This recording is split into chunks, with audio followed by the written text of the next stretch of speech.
नमस्कार। India debate में आप सबका स्वागत है। मैं हूं आशुतोष पाठक। दोस्तों, अब ये खबर बाजार में बड़ी तेजी से फैल रही है कि सहारा ग्रुप को बचाने के लिए दुनिया का सबसे अमीर आदमी, और खाली अमीर ही नहीं है, आज के दिन में वो दुनिया के सबसे ताकतवर व्यक्ति में से भी एक अगर उन्हें कहें तो अतिशयोक्ति नहीं होगी। जी, मैं बात कर रहा हूं एलन मस्क साहब की। एलन मस्क साहब के बारे में खबर आ रही है, कुछ लोग ऐसी चर्चा कर रहे हैं कि सहारा समूह को अगर कोई बचा सकता है तो एलन मस्क बचा सकते हैं। अब इस खबर में एक दो सच्चाई हो सकती है, अदरवाइज यह खबर पूरी तरह से मैं उसकी पुष्टि नहीं कर रहा हूं, लेकिन एक दो सच्चाई हो सकती है। क्यों सच्चाई हो सकती है? आपको याद होगा मई 2024 के पहले अप्रैल और मई में एलन मस्क की भारत यात्रा लगभग तय थी, लेकिन बिल गेट्स के भारत में कदम को लेकर के एलन मस्क बहुत सशंकित थे।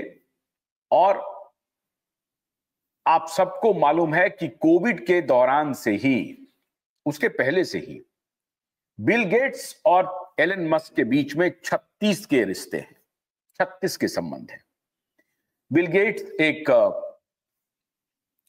बेहद ही दोयम दर्जे के इंसान के रूप में स्थापित हो चुके हैं पोस्ट कोविड, और जो उनका पाप रहा है वो पूरी दुनिया में एक्सपोज हो चुका है। और उस एक्सपोजे में एलन मस्क की भूमिका बहुत बड़ी रही है। एलन मस्क अगर ना होते तो कोविड के जो एक्सपोजे हुए हैं वो ना होते, क्योंकि इस गेट्स ने दुनिया के तमाम मीडिया आउटलेट्स को, रिसर्च जर्नल को, यूनिवर्सिटीज के रिसर्च को, सबको खरीद लिया था। तमाम मीडिया आउटलेट्स के, दुनिया की सरकारों को, ब्यूरोक्रेसी को, डॉक्टर्स को, साइंटिस्ट को, सबको इस व्यक्ति ने खरीद लिया था।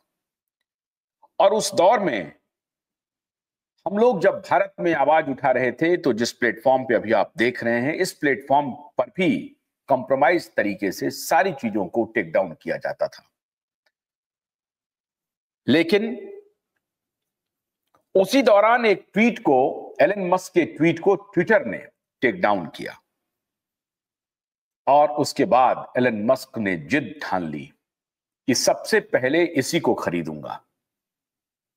और आप हैरान हो जाएंगे, चर्चा है कि 3 सेकंड में, सिर्फ 3 सेकंड में एलन मस्क ने ट्विटर की डील फाइनल कर दी। उन्होंने अपने एग्जीक्यूटिव को भेजा ट्विटर से निगोशिएशन के लिए, और ट्विटर ने कहा कि हमारा जो वैल्यूएशन है वो इतना 1000 करोड़ रुपए है, 44 बिलियन डॉलर, 44 बिलियन डॉलर का बताया। और एलन मस्क की कंपनी और एलन मस्क के जो रिप्रेजेंटेटिव थे उन्होंने उसको ओके किया। बॉस का आदेश था कि ऐसा कोई ऑफर नहीं जिसे हम मान नहीं सकते, और उन्हें ऐसा ऑफर देना, अगर वो बेचने की बात ना कहे तो ऐसा ऑफर देना कि वो मना ना कर सके। और वही हुआ आखिर में।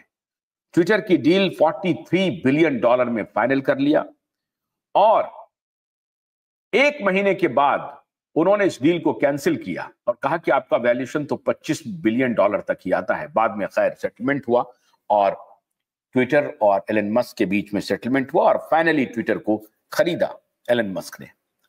और फिर एलन मस्क ने पेंडोरा बॉक्स ओपन किया इन माफियाओं के खिलाफ, इन भ्रष्टाचारियों के खिलाफ। कोविड के दौरान इन लोगों ने जो पाप किया था उनके खिलाफ डॉक्टरों, साइंटिस्टों, जर्नलिस्टों, जितने बड़े सुपरस्टार्स थे, सबको उन्होंने प्लेटफॉर्म दिया, और वहां से एलन मस्क ने इनको चुनौती दी। और आज ये हास्य पर है।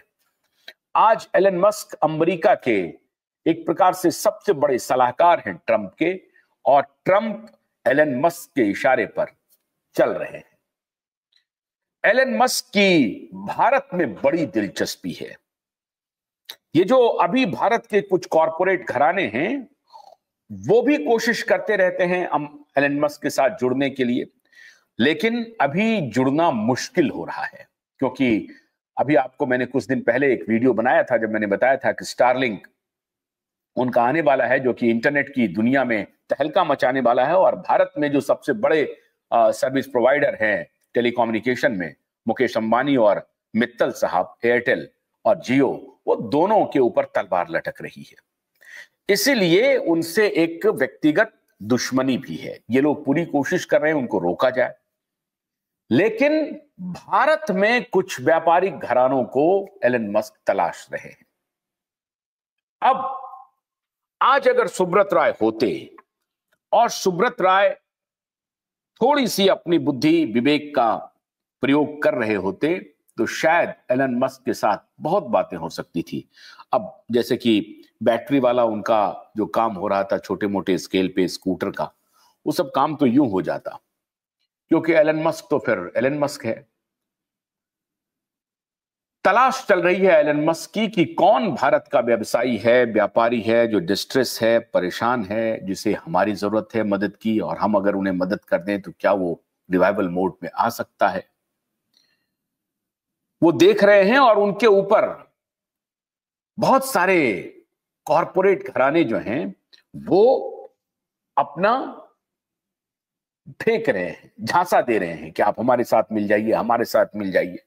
और उसमें जो ये फर्जी टेक्नोक्रेट कंपनी है ना, टेक्नो कंपनी है ना, मैं उसे फर्जी कहता हूं। भारत की टेक्नो कंपनी, वो ऑपरेटर्स उन्होंने बहाल किए हैं, अमेरिकी कंपनी के लिए उन्होंने ऑपरेटर्स बनाए हैं। ये जो इन्फोसिस है या जो ये अजीम प्रेमजी की कंपनी है विप्रो, ये सब कंपनियां सिर्फ बाहर के लिए काम करती हैं, अपने इंजीनियरों को ऑपरेटर बना करके इन्होंने रखा हुआ है। खबर ये मार्केट में आ रही है कि एलन मस्क सहारा को कुछ लीज ऑफ लाइफ दे सकता है। कैसे लीज ऑफ लाइफ दे सकता है? या तो उनके संपत्ति के साथ सौदा करके। कोई संपत्ति एलन मस्क के लिए किस काम का होगा? एलन मस्क टेक्नोलॉजी की कंपनी के मास्टर हैं एक प्रकार से।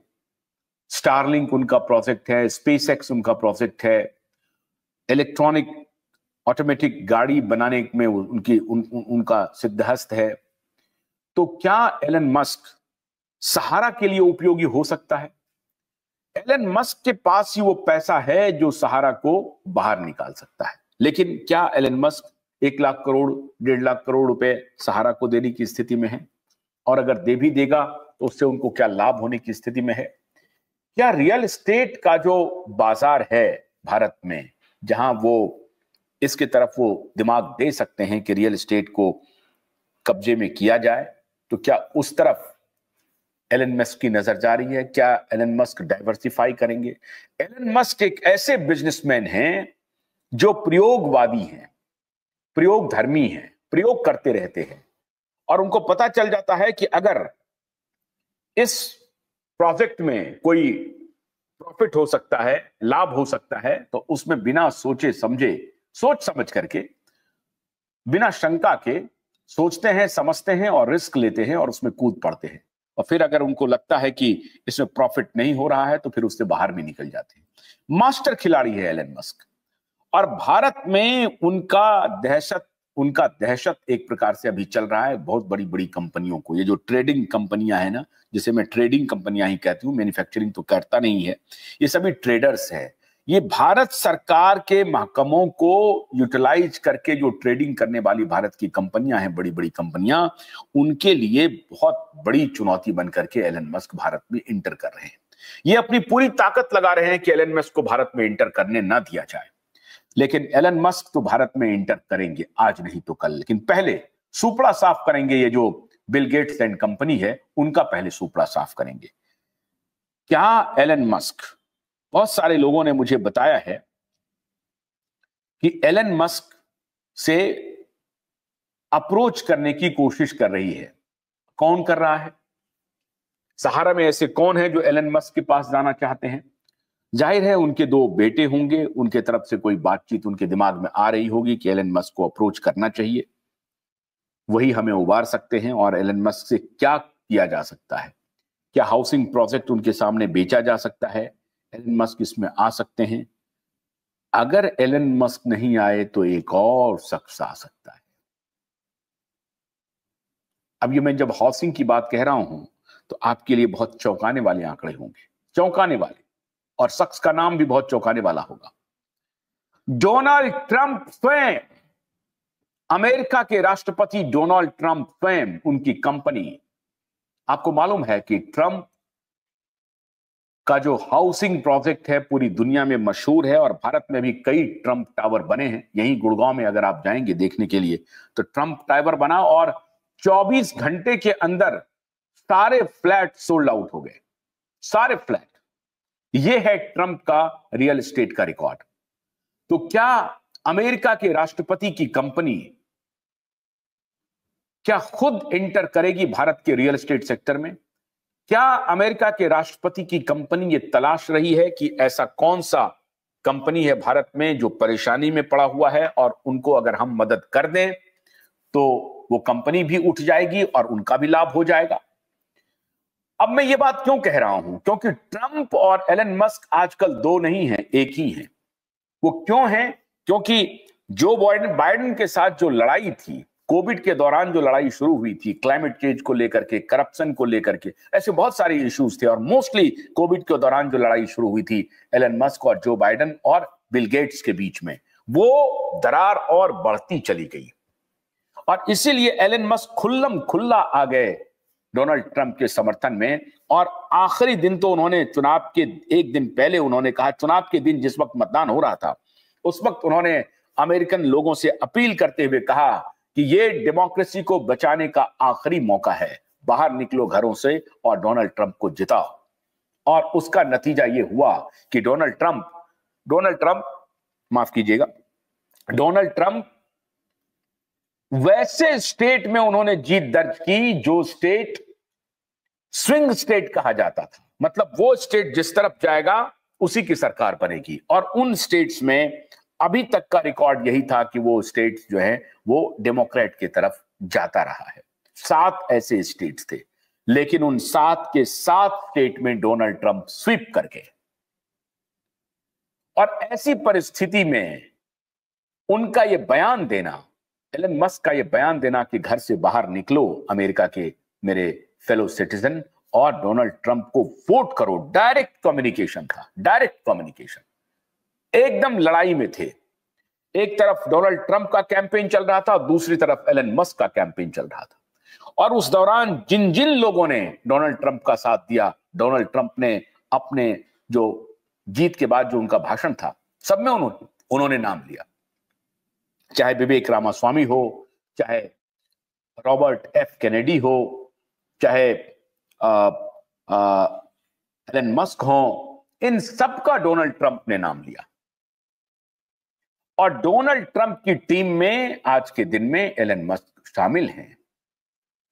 हाउसिंग से लेकर के, गवर्नेंस से लेकर के, हेल्थ केयर से लेकर के, लॉ एंड ऑर्डर से लेकर के, इंटरनल सिक्योरिटी से लेकर के, जियोपॉलिटिक्स को लेकर के, दूसरे देशों के साथ डिप्लोमेसी को लेकर के एलन मस्क काफी संवेदनशील हैं। और एलन मस्क और उनकी पूरी टीम आजकल डोनाल्ड ट्रंप के साथ मिलकर के काम कर रही है। तो यह मुमकिन है, जैसा मैंने आपको बताया कि भारत आने की यात्रा उनकी ड्यू है, वो जरूर आएंगे। और पिछली दफा नरेंद्र मोदी जी की मुलाकात हुई एलन मस्क से, और उसके बाद से ही गेट्स और मोदी सरकार के बीच में भी दूरियां बढ़नी शुरू हुई। हालांकि चुनाव के दौरान बिल गेट्स ने हिमाकत कर ली, और ये मैं समझता हूं कि भारत सरकार की बहुत बड़ी गलती थी कि भारत सरकार के प्रधानमंत्री ने उन्हें अपने सरकारी निवास में बुला करके इंटरव्यू दिया। हालांकि अब शायद वो उसका आकलन कर रहे होंगे, या अब किस प्रकार से मोदी जी ने, क्या उनके दिमाग में चला होगा कि उन्होंने पहले बिल गेट्स को प्राइम मिनिस्टर ऑफिस बुलाया, प्रधानमंत्री आवास बुलाया, उनके साथ बातचीत की, इंटरव्यू किया, फिर उसको ब्रॉडकास्ट भी किया। अब क्या प्लानिंग रही होगी मुझे नहीं मालूम, लेकिन इतना तय है कि एलन मस्क से मिलने के बाद और डोनाल्ड ट्रंप की सरकार में आने के बाद सारी नीति भारत सरकार की अमेरिका के प्रति बदल गई है। जो शंका चल रही थी, अब उस शंके का वातावरण नहीं है।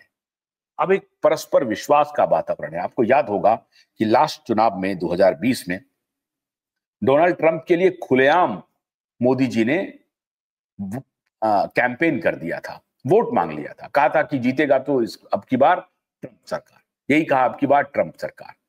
ये एक राष्ट्राध्यक्ष को नहीं कहना चाहिए था, लेकिन आउट ऑफ बॉक्स जाकर के नरेंद्र मोदी ने ट्रंप की सराहना